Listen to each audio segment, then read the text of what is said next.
Namaskar, good morning, all dear students. Today we will be discuss a very important topic of BCom part first year students. BCom part first year students, ABST paper first, financial accounting.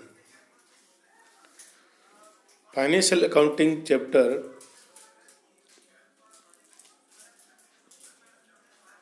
introduction and accounting. Today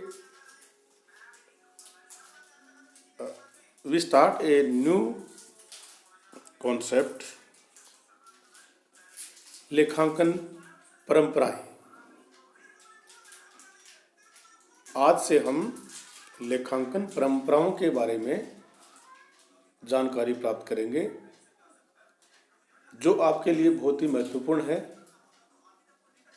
और आप इनका गहनता से अध्ययन करेंगे तो आपको accounting को, लेखांकन को और बुक कीपिंग को समझने में बहुत ही आसानी रहेगी, क्योंकि इन परंपराओं के आधार पर ही हमारे सिद्धांत हैं वो बनाए जाते हैं और इनका यूज हम हमारे खातों में करते हैं। तो आज का हमारा चैप्टर शुरू करने से पहले मैं आपको सभी को बताना चाहता हूं कि आप सभी इस जो हमारा ये कंटेंट है से संबंधित आपको जो बातें अच्छी लगती हैं उसको नोट जरूर करें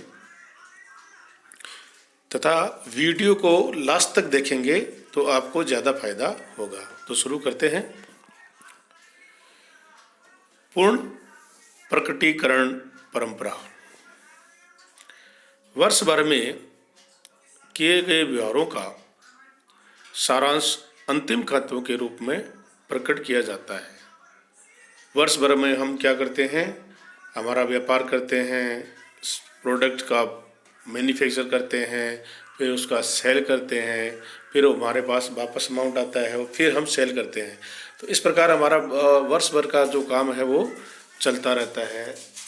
इसको एक उदाहरण के माध्यम से समझें तो हमारे जो विद्यार्थी हैं वो एक क्लास में प्रमोट होकर नेक्स्ट क्लास में जाते हैं और वर्ष भर पूरी मेहनत करते हैं, वो क्लासें लेते हैं और स्टडी करते हैं और लास्ट में जब उनका अंतिम जो स्टेप है वो है उसका एग्जामिनेशन, और एग्जामिनेशन देने के बाद में हमें पता चलता है कि बच्चे ने वर्ष भर में कितना काम किया है, कितनी स्टडी उसने की है। इसी प्रकार वर्ष भर में हमने कितना प्रॉफिट किया है या लॉस किया है, इसका हमें अंतिम खातों के रूप में पता चलता है।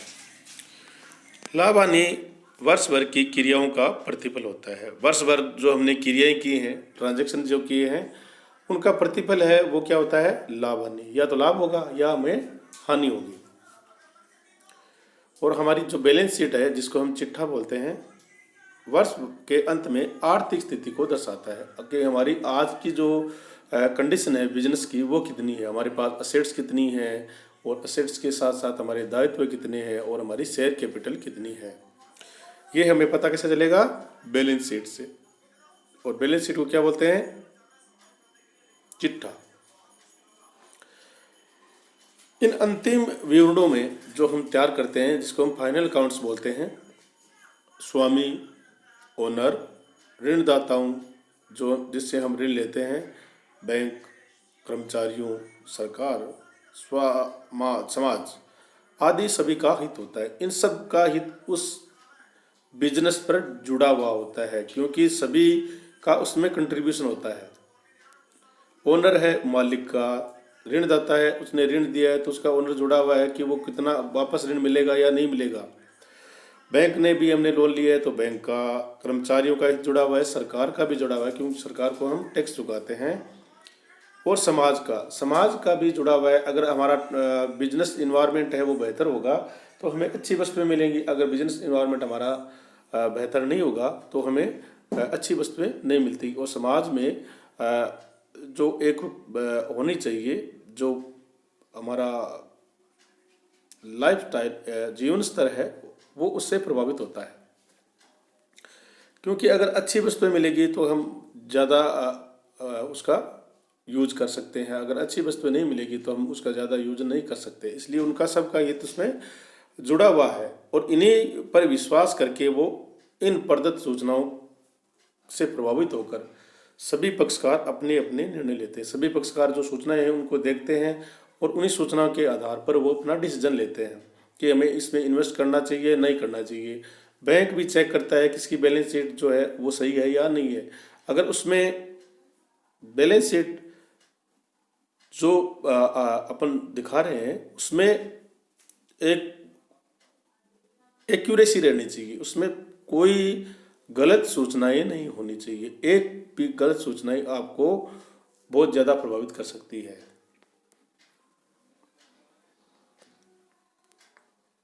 और इन्हीं को देखकर वो सभी अपने अपने निर्णय लेते हैं।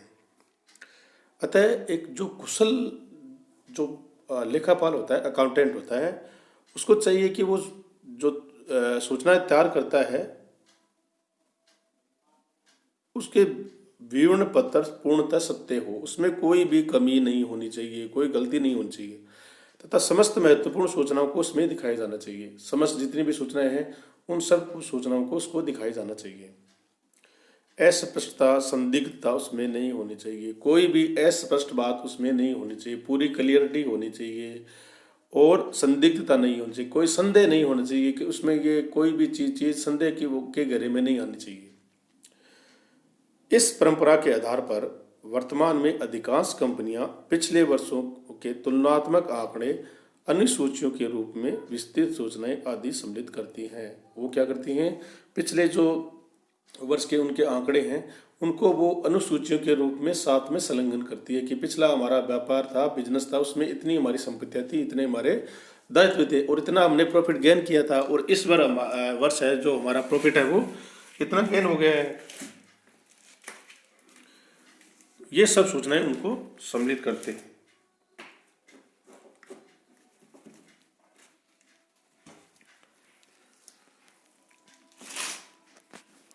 एक लेखापाल अंतिम खाते बनाते समय निम्नलिखित बातों पर उसको अवश्य ध्यान देना चाहिए, जिसमें पहली फर्स्ट बात क्या है कि स्थायी संपत्तियों, विनियोग तथा स्कंध किस आधार पर दर्शाया गया है। ये उसको पहले से देखना चाहिए कि संपत्तियां हैं वो किस आधार पर दर्शाई गई है, इन्वेस्टमेंट है वो किस आधार पर दर्शाया गया है और जो स्टॉक है वो किस आधार पर दर्शाया गया है। ये उसको पूरा चेक करना चाहिए। बी जो पॉइंट है वो है कि पिछली लेखा अवधि में और वर्तमान लेखा अवधि में लेखांकन में कुछ महत्वपूर्ण परिवर्तन, कुछ चेंजेज आए हैं तो उनको स्पष्ट करना चाहिए और अंतिम खातों पर पड़ने वाले प्रभाव को भी उसको बताया जाना चाहिए। उसको बताना चाहिए कि आप ये चेंजेज हमने किए हैं और इन चेंजेज का ये प्रभाव यहाँ पर बिजनेस पर पड़ने वाला है या उस पर प्रभाव हुआ है। और लास्ट जो है वो है जो तथ्य लाभ हानि खाते चिट्ठे में प्रदर्शित नहीं किए जा सके हैं उन्हें हम नीचे एक टिप्पणी के रूप में प्रदर्शित करना चाहिए। हमें प्रदर्शित करना चाहिए कि ये तथ्य है बैलेंस शीट में नहीं दिखा सके और इनको हम नीचे टिप्पणी के रूप में दर्शा रहे हैं। अंतिम खातों में किन किन तथ्यों को कम से कम अवश्य प्रकट किया जाना चाहिए। जो जय इस समय भारतीय कंपनी अधिनियम में चिट्ठा और जो लाभ हानि खाते का प्रारूप है वो दिया गया है, उसी में उसको दर्शाया जाना चाहिए। तो इन बातों को ध्यान में रखते हुए अगर हम हमारी बिजनेस की जो बैलेंस शीट है, अंतिम खाते हैं, उसमें पूर्ण प्रकटीकरण की जो परंपरा है उसका पालन करेंगे तो हमारा जो व्यापार है वो बहुत आगे बढ़ेगा और हमारी जो एक्यूरेसी है वो हमारे व्यापार को बढ़ाने में बहुत मदद करेगी। क्योंकि सत्यता कभी छुप नहीं सकती। अगर हमने कोई असत्य बात उसमें लिख दी है तो वो ज़्यादा दिन छुपा नहीं सकते, उसका पता चल जाता है। आजकल इतनी टेक्नोलॉजी का हमारा जो युग चल रहा है जिसमें सभी सूचनाएं हम तुरंत प्राप्त कर सकते हैं। और जो इक्वल जो कंपनियां हैं उसके साथ की जो कंपनियां हैं वो एक एक बात पर नज़र रखती हैं।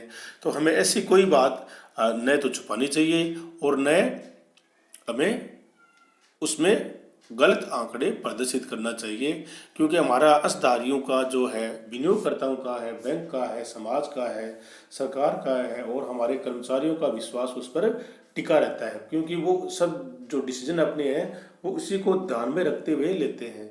अतः हमें पूर्ण प्रकटीकरण की परंपरा है उसका पालन करना चाहिए।